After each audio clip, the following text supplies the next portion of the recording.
So hello everyone, I hope you all are doing very well. Welcome back to my channel. And in last class we have learned about the concentration of solution. So next we will study about the solubility of substances, right? So let's start. Solubility of substances क्या होता है? जो maximum amount होती है solute की, ठीक है, dissolve होने की किसी भी सॉल्वेंट में, उसको क्या बोलते हैं? सॉल्युबिलिटी बोलते हैं. मतलब किसी भी सॉल्वेंट में, जैसे कि आप वाटर ले लो, वाटर में जितना भी अमाउंट वो सॉल्यूट डिज़ोल्व हो सकता है उसको सॉल्युबिलिटी बोलते हैं. Definition says maximum amount of solute that dissolve in a fixed quantity of solvent, उसको सॉल्युबिलिटी बोलते हैं एट अ गिवन टेम्परेचर. ठीक है. तो अगर मैं लिक्विड में अगर मैं कोई सॉलिड सॉल्यूट डालती हूँ, ठीक है, सॉलिड सॉल्यूट डालती हूँ, तो उसकी सॉल्युबिलिटी क्या होती है? उसकी सॉल्युबिलिटी जैसे जैसे आप टेम्परेचर इंक्रीज़ करते हो वैसे वैसे सॉल्युबिलिटी भी इंक्रीज़ होती चली जाती है ना. ये हमने लास्ट चैप्टर में भी पढ़ा था कि जो सॉल्युबिलिटी होती है वो टेम्परेचर इंक्रीज़ करने से क्या होती रहती है?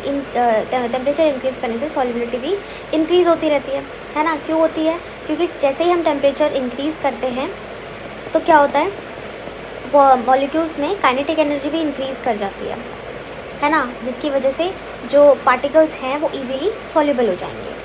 ठीक है. लेकिन अगर हम लिक्विड में गैस की बात करें, अगर हम किसी लिक्विड में गैस को सॉल्यूट मानते हुए अगर हम उसकी सॉल्युबिलिटी की बात करें तो जो सॉल्युबिलिटी होती है ना वो डिक्रीज़ कर जाती है विद इंक्रीज इन टेम्परेचर. मतलब इसमें ऑपोजिट होता है गैस में. इन केस ऑफ गैस क्या हो जाता है? सॉल्युबिलिटी डिक्रीज़ हो जाती है विद इंक्रीज इन टेम्परेचर. कैसे? देखो, ये जैसे ये बर्नर रखा हुआ है, ठीक है, बर्नर से क्या हो रहा है, यहाँ पे बर्नर क्या कर रहा है, जो सॉल्वेंट रखा हुआ है इस बीकर में उसके टेम्परेचर को इंक्रीज़ कर रहा है. ठीक है. अब मान लेते हैं कि जो इसमें सॉल्वेंट लिया गया है उसके अंदर गैस के पार्टिकल्स हैं. ठीक है, क्योंकि हम गैस एंड लिक्विड पढ़ रहे हैं ना, तो उसमें गैस के पार्टिकल्स हैं. अब जैसे जैसे टेम्परेचर को बढ़ाएंगे, जैसे जैसे टेम्परेचर इंक्रीज़ करेगा वैसे वैसे क्या होगा, जो गैस के पार्टिकल्स हैं उनका जो इंटरमॉलिक्यूलर स्पेस है वो क्या हो जाएगा, और भी ज़्यादा बढ़ जाएगा, क्योंकि गैस ली हुई है हमने. ठीक है. इंटरमॉलिक्यूलर स्पेस क्या हो जाएगा, इंक्रीज़ कर जाएगा. यही होता है, गैस की प्रॉपर्टीज़ ही यही है.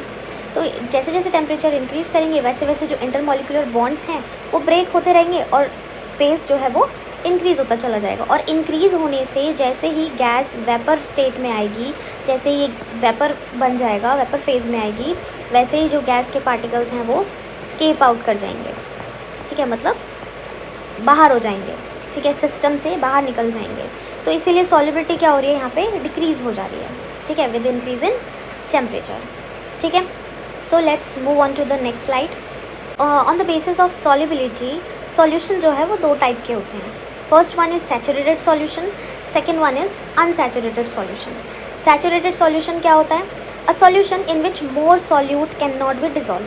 मतलब जब आप बहुत ज़्यादा सॉल्यूट डिज़ोल्व करते हो सॉल्वेंट में तो वो डिज़ोल्व नहीं हो जाता. मतलब उसकी एक लिमिट आ जाती है कि जब आप फर्दर सॉल्यूट मिक्स करते हो तो वो मिक्स हो ही नहीं पाता, वो नीचे सेटल डाउन हो जाता है या उसके पार्टिकल्स रह जाते हैं जो मिक्स नहीं हो पाते. जैसे कि आप पिक्चर में भी देख सकते हैं, देख रहे हैं, ये जो पार्टिकल्स हैं सॉल्यूट के वो मिक्स ही नहीं हो पाए हैं. ठीक है, डिज़ोल्व ही नहीं हो पाए हैं. इसीलिए इसको क्या बोलते हैं? Saturated solution. मतलब एक सैचुरेशन पॉइंट आ जाता है जिसके बाद वो जो सॉल्यूट है वो डिज़ोल्व अच्छे से हो ही नहीं पाता. ठीक है, तो ऐसे सॉल्यूशंस को हम क्या बोलेंगे? Saturated solution, right. Unsaturated solution में क्या होता है? ये ऐसा सॉल्यूशन होता है जिसमें जितना भी सॉल्यूट आप ऐड करते जाओ ये मिक्स होता चला जाता है, डिज़ोल्व हो जाता है. तो ऐसे सॉल्यूशंस को हम अनसैचुरेटेड सॉल्यूशन बोलते हैं, क्योंकि इसमें कोई सैचुरेशन पॉइंट आ ही नहीं रहा है. ठीक है. डेफिनेशन पढ़ लेते हैं. अ solution in which more quantity of solute can be dissolve. जिसमें कितनी भी आप सॉल्यूट की क्वांटिटी को ऐड कर दो तो ये डिज़ोल्व हो ही जाता है विद रेजिंग इट्स टेम्परेचर को बढ़ाने पे. ठीक है. तो ये हो गया, ये आपका अनसैचुरेटेड सॉल्यूशन हो गया. यहाँ पे आप पिक्चर में भी देख सकते हो, कोई भी ऐसा पार्टिकल नहीं है जो इसमें अनडिज़ोल्व हो. ठीक है, इससे तो कम ही है, मतलब है ही नहीं, ना के बराबर है. ठीक है, तो ये मतलब पूरी तरह से डिज़ोल्व है, डिज़ोल्व हो चुका है इसमें, और इसमें थोड़ा सा अनडिज़ोल्व है क्या, सॉल्यूट, और इसमें डिज़ोल्व है solute. So next we will have this solubility curve, जो कि आपके एनसीईआरटी बुक में दिया हुआ है. ठीक है, तो ये कर्व जो है वो हमें क्या इंटरप्रेट करता है वो देखते हैं, ठीक है। तो सॉल्वेंट हमें वाटर दिया हुआ है और इसमें ना 2 कंपाउंड्स दिए हुए हैं, 2 सॉल्यूट दिए हुए हैं डिफरेंट टाइप के, compound A and compound B. तो उनकी सॉल्युबिलिटी चेक करनी है जो कि हमें इस ग्राफ के थ्रू बताई गई है। देखो हमने अभी क्या पढ़ा था कि सॉलिड जो है अगर सॉलिड है तो टेम्परेचर एट इंक्रीजिंग टेम्परेचर, मतलब जैसे जैसे टेम्परेचर इंक्रीज़ होता है सॉलिड जो हमारे पास सॉल्यूट है उसकी सॉल्युबिलिटी भी क्या होती है, इंक्रीज़ होती है, सॉल्युबिलिटी इंक्रीजेस, राइट। हमने यही पढ़ा था कि अगर सॉल्यूट सॉलिड है, ठीक है, सॉलिड फेज़ का है, तो टेम्परेचर बढ़ाने से सॉल्युबिलिटी भी इंक्रीज़ कर जाती है, ठीक है, यही हमने पढ़ा, ठीक है। गैस के केस में कि अगर सॉल्यूट हमने गैस लिया हुआ है तो टेम्परेचर बढ़ाने से सॉल्युबिलिटी डिक्रीज़ होती थी, गैस फेज़ वाले की सॉल्युबिलिटी डिक्रीज़ होती है, ठीक है, डिक्रीजेस। ये हमने गैस के लिए पढ़ा, राइट। तो अब जैसे हम कर्व में देख रहे हैं जो ये सॉल्युबिलिटी ग्राफ दिया हुआ है उसमें क्या हो रहा है कि जैसे जैसे टेम्परेचर बढ़ा रहे हैं वैसे वैसे, जैसे ये 10 degree Celsius, then 20 degree Celsius हुआ, 30 हुआ, 40 हुआ, 50 हुआ, एंड देन इट इंक्रीजेस, ठीक है, फ्रीक्वेंटली।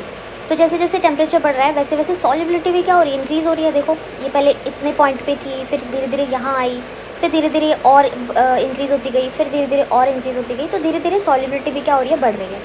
ऐसे ही in case of compound B में भी आप देख रहे हो जैसे जैसे टेम्परेचर 10 डिग्री पे ये इतना था, ठीक है, 20 डिग्री पे थोड़ा ज़्यादा हुआ, 30 डिग्रीज़ पे और सॉल्युबल हुआ, 40 पे और सॉल्युबल हुआ, और यहाँ पे इसकी सॉल्युबिलिटी भी क्या हो रही है, धीरे धीरे इंक्रीज़ करती जा रही है। इट मीन्स कि जो कंपाउंड ए और कंपाउंड बी है, sorry this is compound A and this is compound B, so both these 2 compounds are solid in state, right.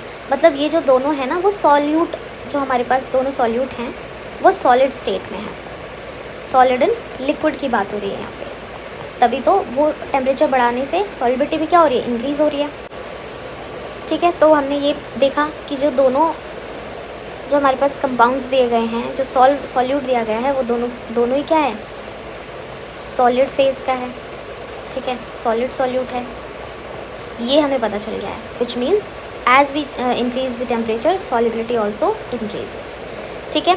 तो ये हो गया।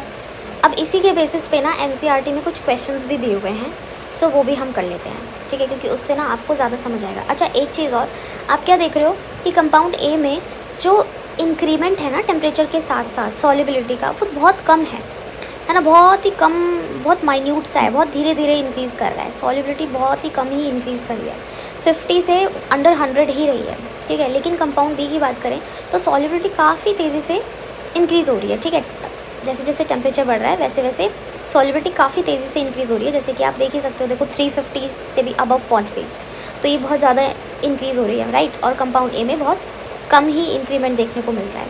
तो अभी हम थोड़े से क्वेश्चन डिस्कस करते हैं अबाउट दिस ग्राफ। वो सॉल्युबिलिटी का कंसेप्ट सिखाने के लिए ग्राफ को यहाँ रखा है, ठीक है। अब हम इसी पर बेस्ड कुछ क्वेश्चंस करेंगे, कुछ फिल इन द ब्लैंक्स करते हैं, ठीक है। उसका अगर आप हो सके तो खुद अटेम्प्ट करना पहले और कमेंट में आंसर करना, एंड देन जो मैं आंसर बताऊंगी फिर उसको आप चेक कर सकते हो कि आपका करेक्ट है या नहीं है, ठीक है। So here we have this graph here and these are the blanks which is based on this graph, ठीक है। तो ये क्वेश्चंस हैं और हम इसको करते हैं, ठीक है। तो first question is, first fill in the blanks is the solubility of compound A in water at 20 degree Celsius is dash less than, more than और similar to its solubility at 60 degree Celsius. तो ये बताना है कि जो compound ए है उसकी solubility जब वो 20 डिग्री सेल्सियस पे है तब ज़्यादा है, कम है या सिमिलर है जब वो 60 डिग्री सेल्सियस पे है। मतलब कि जो कंपाउंड ए है जब वो 60 डिग्री सेल्सियस पे है तब उसकी सॉल्युबिलिटी क्या है, और जब वो 20 डिग्री सेल्सियस पे है तब उसकी सॉल्युबिलिटी क्या है। मतलब क्या ये सिमिलर है, क्या ये ज़्यादा है या फिर लेस देन है 60 डिग्री से। तो एज़ वी सी दैट कि जो 60 डिग्री है उस पर सॉल्युबिलिटी क्या है, थोड़ी सी मैक्सिमम है, ठीक है। ये यहाँ पे आ रहा है और ये वाला यहाँ पे आ रहा है, तो 60 डिग्री वाली क्या हो गई, मोर हो गई, मोर देन हो गई, मोर देन इट्स 60 डिग्री वाली ज़्यादा है, 20 डिग्री वाली कम है। तो उसने पहले पूछा 20 डिग्री वाली, the solubility of compound A in water at 20 degree Celsius उसने पूछा है, मतलब 60 डिग्री सेल्सियस से 20 डिग्री सेल्सियस वाली कम है या ज़्यादा है या सिमिलर है। तो हम देख सकते हैं कि ये क्या है, लेस है, less than its solubility at 60 degree Celsius से कम है। ठीक है, next question, the solubility of compound B.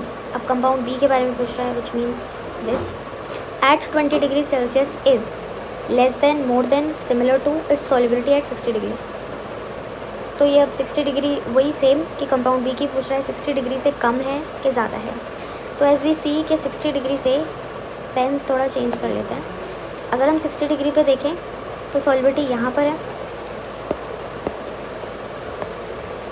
अगर टेक्निक है तो हम यूज़ क्यों नहीं करें, है ना। तो ये 60 डिग्री पे यहाँ पर है और 20 डिग्री पर यहाँ पर है, और सॉल्युबिलिटी 20 डिग्री पे इतनी है, मतलब 200 के करीब है, और 60 डिग्री पे कितनी हो जाती है, 287 हो जाती है। तो कहीं ना कहीं मेजर इंक्रीमेंट है। तो 60 डिग्री पे सॉल्युबिलिटी काफ़ी ज़्यादा है और 20 डिग्री पे काफ़ी कम है। तो 20 डिग्री पे जो सॉल्युबिलिटी है वो काफ़ी कम है। ठीक है, the solubility of compound B at 20 degree Celsius is less than its solubility at 60 degree Celsius. ठीक है, next question we have, the solubility of dash increases more than that of dash with increasing the temperature. तो कौन से compound की solubility है जो ज़्यादा increase हो रही है। Clearly we can see that in compound B it increases more than that of compound A, right. तो यहाँ आ जाएगा compound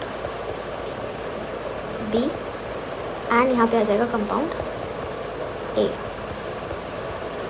the solubility of compound B increases more than that of compound A with increase in the temperature. ठीक है, and if you like it, do subscribe to my channel, and thank you for watching and keep learning.